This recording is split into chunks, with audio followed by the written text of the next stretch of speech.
আজকে তোমাদের ক্লাসে আলোচনা হচ্ছিল যে তোমাদের জন্য একটা ভালো ভিডিও নিয়ে আসবো।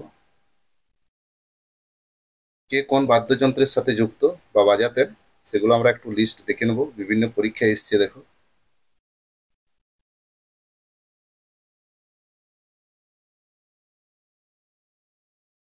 তো এখানে দেখো, ভারতীয় বাদ্যযন্ত্রের মধ্যে উল্লেখযোগ্য হলো তবলা, বীণা, মৃদঙ্গ, সরোদ, সেতার, বাঁশি, সন্তূর ইত্যাদি। বাদ্যযন্ত্রের প্রকারভেদ আছে। এটা হচ্ছে পারকাশন। এই যন্ত্রগুলিতে আঘাত করে শব্দ তৈরি করা হয়, যেমন তবলা, ঢোল, ডিরাগ বাদ্যযন্ত্রগুলো। কাঠের বাতাস, যেমন বাঁশি, ফ্লুট, এই যন্ত্রগুলোতে বাতাসের কম্পন দ্বারা শব্দ তৈরি করা হয়। এবার দেখো তারযুক্ত, এই যন্ত্রগুলোতে তারের কম্পন দ্বারা শব্দ তৈরি করা হয়, যেমন সেতার, সরোদ, বীণা, সন্তর। পিতলের এই যন্ত্রগুলোতে বাতাসের কম্পন, যন্ত্রের মুখের গঠন দ্বারা শব্দ তৈরি করা হয়, যেমন সিং। আর কিবোর্ড ইলেকট্রনিক্স, যেমন কিবোর্ডের মধ্যে আছে আমাদের হারমোনিয়াম।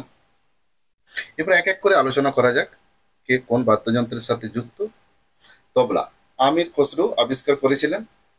একটি জোড়া ড্রাম, যা ভারতীয় সঙ্গীতে একটি গুরুত্বপূর্ণ অংশ। ওস্তাদ আল্লাহ রাখা খান, জাকির হোসেন, কিষান মহারাজ, সাবির খান, সন্দীপ দাস, শান্তা প্রসাদ, শকত আহমেদ খান, রাধাকান্ত নন্দী তবলা বাজাতেন। বীণা, এটি মূলত দক্ষিণ ভারতীয় শাস্ত্রীয় সঙ্গীতের জন্য পরিচালিত এবং সরস্বতী বীণা নামেও পরিচিত। এটি দেব ঋষি নারদ আবিষ্কার করেছিলেন বলে হিন্দু পুরাণে উল্লেখ আছে। দক্ষিণ ভারতীয় সঙ্গীতের একটি গুরুত্বপূর্ণ তারযুক্ত বাদ্যযন্ত্র। তাহলে বাজাতেন কারা? আসাদ আলী খান, জিয়া মহিউদ্দিন দাগার, জয়ন্তী কুমারেশ, হিন্দুরাজ দিবেকার, গোপাল কৃষ্ণন। আর রুদ্রবীণা ওস্তাদ আসাদ আলী খান। এরপরে কি আছে? মৃদঙ্গ। মৃদঙ্গ দক্ষিণ ভারতীয় সঙ্গীতের একটি গুরুত্বপূর্ণ পারকাশন যন্ত্র। মৃদঙ্গ আবিষ্কারের সঠিক ইতিহাস সম্পর্কে নিশ্চিতভাবে বলা কঠিন, তবে এটি ভারতীয় সংস্কৃতির একটি পুরনো এবং গুরুত্বপূর্ণ বাদ্যযন্ত্র। বিভিন্ন পুরাণ ঐতিহাসিক সূত্রে এর উল্লেখ পাওয়া যায়, কিন্তু কোনো নির্দিষ্ট ব্যক্তির নাম বা তারিখ উল্লেখ করা হয়নি। শিব পুরাণ অনুযায়ী ত্রিপুরাসুর বধের পর শিবের তাণ্ডব নৃত্যের সময় ব্রহ্মা এই এক মৃদঙ্গ তৈরি করেন, যা অসুরের রক্তে ভেজা মাটি, চামড়া, শিরা, অস্থি দিয়ে তৈরি হয়েছে। দেখো এখানে বাজাতেন কারা? পালঘাট মণি আয়ার, দক্ষিণামূর্তি পিল্লাই। দেখো এই দক্ষিণামূর্তি পিল্লাই, এগুলো তোমাদের কোশ্চেন এসেছে সবগুলো। পুরম কে শিবরম।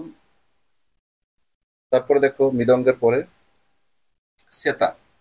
সেতার প্রায় 700 বছর আগে ভারতে আবিষ্কৃত হয়েছিল। এটি ভারতীয় শাস্ত্রীয় সঙ্গীতের একটি গুরুত্বপূর্ণ অংশ। সেতার আবিষ্কারের জন্য আমির খসরুকে কৃতিত্ব দেওয়া হয়, যিনি তিতন্ত্রী বীণাকে পরিবর্তন করে সেতার তৈরি করেছিলেন, একটি লম্বা গলায় তার যুক্ত বাদ্যযন্ত্র। তাহলে দেখো এগুলো প্রত্যেকটাই পরীক্ষা এসছে। রবি শঙ্কর, হুম, বিলায়েত খান, বুদ্ধদত্ত মুখার্জি, নিখিল ব্যানার্জি, অনুষ্কা শঙ্কর। দেখে নাও সেতারের ছবিটাও দেখে নাও। পরে কি আছে? সরোদ। সরোদের আবিষ্কার সম্পর্কে বিভিন্ন মত রয়েছে, তবে এটি সাধারণত ভারতীয় শাস্ত্রীয় সঙ্গীতের একটি গুরুত্বপূর্ণ বাদ্যযন্ত্র। সরোদের আবিষ্কার উন্নতিতে ওস্তাদ হাফিজ আলী খান ও আলাউদ্দিন খানের অবদান বিশেষভাবে উল্লেখযোগ্য। ওস্তাদ হাফিজ আলী খান ও ওস্তাদ আমজাদ আলী খানের পিতা সরোদের বিকাশে গুরুত্বপূর্ণ ভূমিকা পালন করে বলে মনে করেন। তো এটা আমজাদ আলী খান, আলাউদ্দিন খান, আলী আকবর খান, বুদ্ধদেব দাশগুপ্ত, ওয়াজাহাত খান। দেখে নাও ছবিটা। পরে দেখো বাঁশি।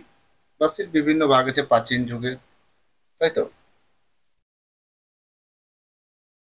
নিয়ান্ডারথাল বাঁশি, প্রাচীন ভারতীয় বাঁশি, বিভিন্ন সংস্কৃতি।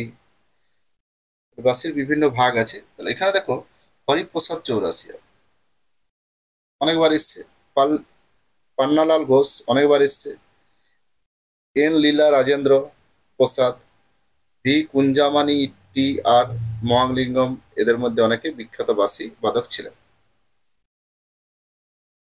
তারপর দেখো বাঁশির পরে সন্তূর। সন্তূর বাদ্যযন্ত্রটি পণ্ডিত শিবকুমার শর্মা আবিষ্কার করেছিলেন, বরং তিনি এই যন্ত্রটিকে ভারতীয় ধ্রুপদী সঙ্গীতের জন্য জনপ্রিয় করে তোলেন। সন্তর আসলে জম্মু কাশ্মীরের একটি ঐতিহ্যবাহী বাদ্যযন্ত্র। এগুলো দেখো পরীক্ষা এসেছে, এসএসসি জিডি 2025 সালের যে পরীক্ষাগুলো হয়েছিল সেখানে ছিল। শিবকুমার শর্মা, ভজন সপ্রি, তরুণ ভট্টাচার্য, উল্লাস ভপত, রাহুল শর্মা, অভয় সপ্রি। বেহালা, বেহালা বা ভায়োলিন যন্ত্রের প্রথম দিকে রূপগুলো মূলত উত্তর ইতালিতে ষোড়শ শতাব্দীর শুরুর দিকে তৈরি হয়েছিল। আধুনিক বেহালার আকার গঠন প্রথম তৈরি করেন আন্দ্রেয়া আমাতি নামক একজন ইতালীয় লুথিয়ার। তাহলে এখানে দেখো ডক্টর এল সুব্রমণিয়ম, রাজারাও, টি.এন. কৃষ্ণন, এম.এস. গোপাল কৃষ্ণন এই বেহালা বাদ্যযন্ত্রের সাথে যুক্ত। পরে কি আছে দেখি, পরে আছে তোমার পিয়ানো। পিয়ানো আবিষ্কার করেন ইতালি বার্তোলোমিও ক্রিস্টোফোরি। আদনান সামি, উৎসব লাল, অনিল শ্রীনিবাসন পিয়ানো বাজাতেন। যেমন ঘটম, এই ঘটম এটা কোনো নির্দিষ্ট ব্যক্তির দ্বারা আবিষ্কৃত হয়নি। এটি দক্ষিণ ভারতীয় শাস্ত্রীয় সঙ্গীতের একটি পুরনো তালবাদ্যযন্ত্র যা প্রাচীনকালে তৈরি হয়েছিল। এটি তামিলনাড়ু রাজ্যের মন্দির ও লোক সঙ্গীতে ব্যবহৃত হয়। তাহলে এখানে দেখো সুরেশ বৈদ্যনাথন, হরিহর বিনায়কম, বিক্রম ঘোষ। তারপরে আছে দেখো সারঙ্গী। সারঙ্গী বাদ্যযন্ত্রটি গুরু হরগোবিন্দ সাহেবজির মাধ্যমে ভারতে প্রবর্তিত হয়।